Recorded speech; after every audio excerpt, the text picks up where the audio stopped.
Good afternoon, School of Light here in New Mexico. It's close to about 1 p.m., I believe, and 12:30 roughly. And I noticed that in the book of Kings on the YouTube, I had not read chapter 3. Very important chapter. Very important chapter so you understand how Kings opens up. Chapter 3 is where Solomon is a child. He asks for wisdom, and or he just takes rule of the kingdom, and then he asks God for wisdom. So, chapter 3, Solomon made an alliance. That's my crazy bear wanting to get out of his kennel. And married his daughter. He brought her to the city of David until he finished building his palace and the temple of the Lord and the wall around Jerusalem. The people, however, were still sacrificing at the high places because a temple had not yet been built for the name of the Lord. Solomon showed his love for the Lord by walking according to the statutes of his father David, except that he offered sacrifices and burned incense on the high places. The king went to Gibeon to offer sacrifices for what was the most important high place, and Solomon offered 1,000 burnt offerings on that altar. At Gibeon, the Lord appeared to Solomon during the night in a dream, and God said, "Ask for whatever you want me to give you."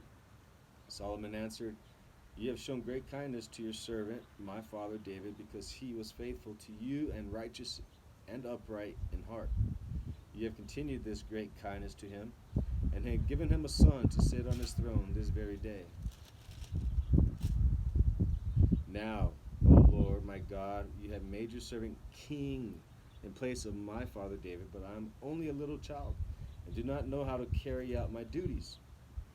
Your servant is here among the people you have chosen, a great people, too numerous to count or number.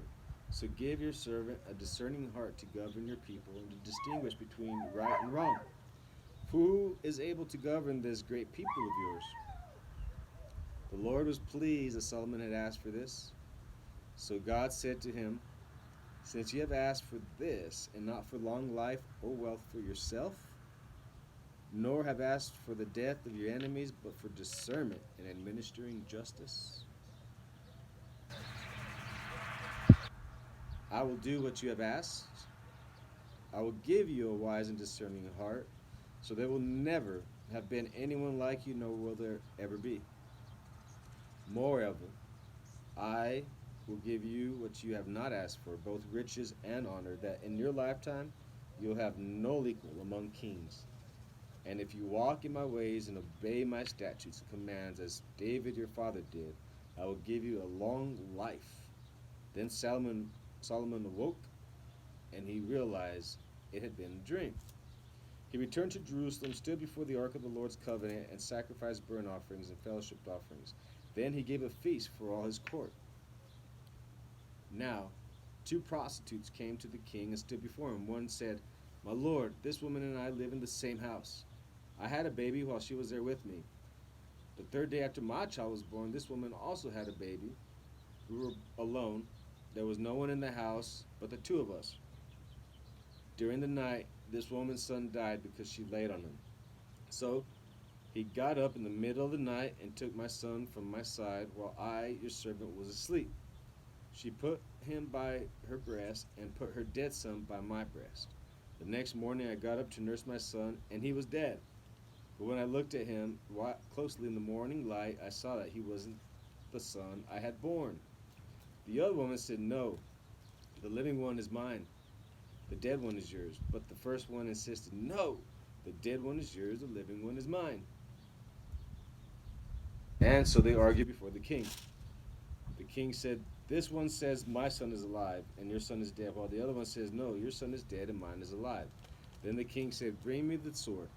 So they brought a sword for the king. He then gave an order to cut the child in half and give one half to one and half to the other. The woman, whose son was alive, was filled with compassion for her son and said to the king, "Please, my lord, give her the living baby. Don't kill the child. But the other said, "Neither I nor you shall have him. Cut him in two." Then the king gave his ruling, saying, "Give the living baby to the first woman. Do not kill him. She is his mother." When all Israel heard the verdict the king had given, they held the king in awe because they saw that he had wisdom from God to administer justice.